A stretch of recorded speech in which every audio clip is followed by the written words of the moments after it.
Hello everyone. Today I am explaining about network organization model. Now we go through the introduction of network organization model. What is network organization? Network organization is a type of business model that relies on network of independent companies or individuals to work together to a common goal. It is a like a business or model. It is a one of organization. It helps to work together in a to common goal. This organization can take many forms including strategies, analysis, and joint ventures and franchise system. And why we choose the network organization model? A network organization offers several advantages over a traditional business model, including increase in flexibilities and access a wide range of resources and expertise and reduce cost. And network organization model like offer many advantages in nowadays like in traditional business models, and it helps to increasing flexibility of the network, and it is helps to use the wider range of many users, etc. And additionally, network organization can be more responsive to change in the market and can adapt more quickly to new challenges and opportunities. And it is a one of the better in it helps to adapt more quickly to new challenges and many opportunities in the business ideas. And now we go through the types of network organization. There are four types of network organization. One are hierarchical network model, decentralized network model, virtual network model, and etc. And now we go through the hierarchical network model. In this model there are clear hierarchy with the central organization that controls and coordinates the activities of all other organizations in the network. This model is useful when there is a need of centralized discussion, making and control. And it is one of the model. It have clear hierarchy with a centralized organization that coordinate with all organization can activities in the network. This model is useful to feed like centralized discussion making and controls, etc. And now we go through the decentralized network model. In this model, there are no central organization that controls and coordinates that all activities like other organization. In this, there is no centralized organization to control the all over things in the business. Instead, each organization in the network operate independently. Each organization, they network independently, etc. But with some level of coordination and collaboration with each other organization. This model is useful when there is a need of flexibility and adaptability and discussion making. And it helps in some of the models to useful need it provide more flexibility like compared to other networks, and it can adaptability in to discussion making, etc.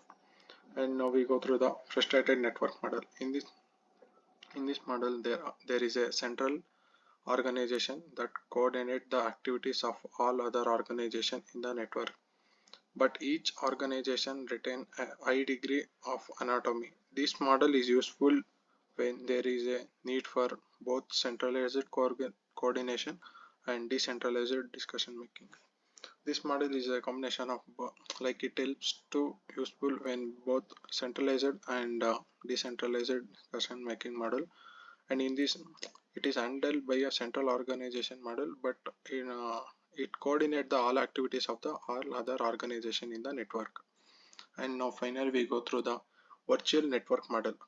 In this model, there is a no physical network or centralized organization. Instead, organization collaborative and communication through technology and virtual platform.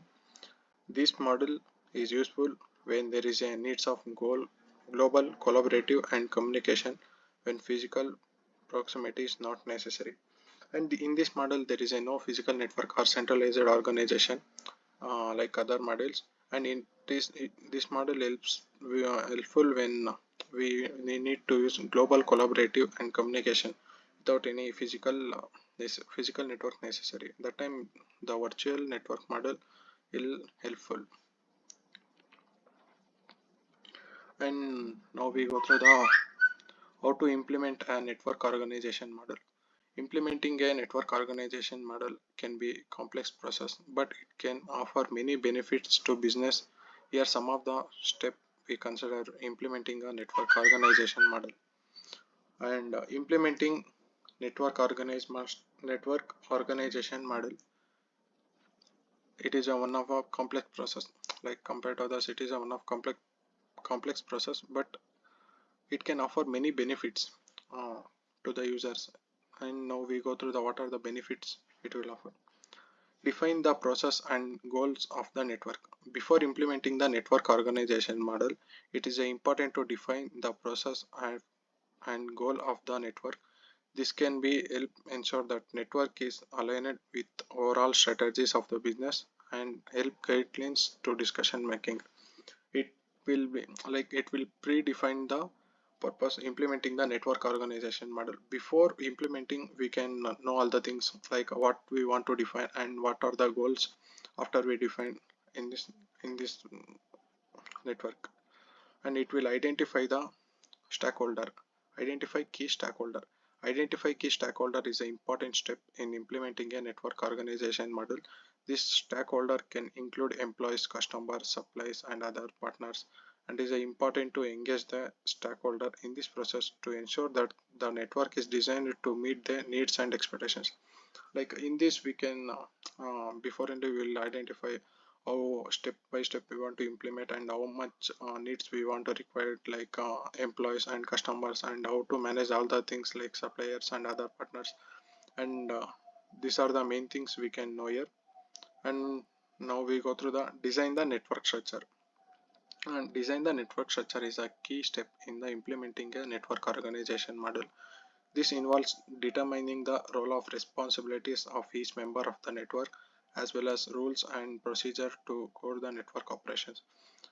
Like to design a network structure, we before only we need to understand some of the rules and some of the we want to assign some of the responsibilities to some of the employees, etc. These things are we can know before only by using this.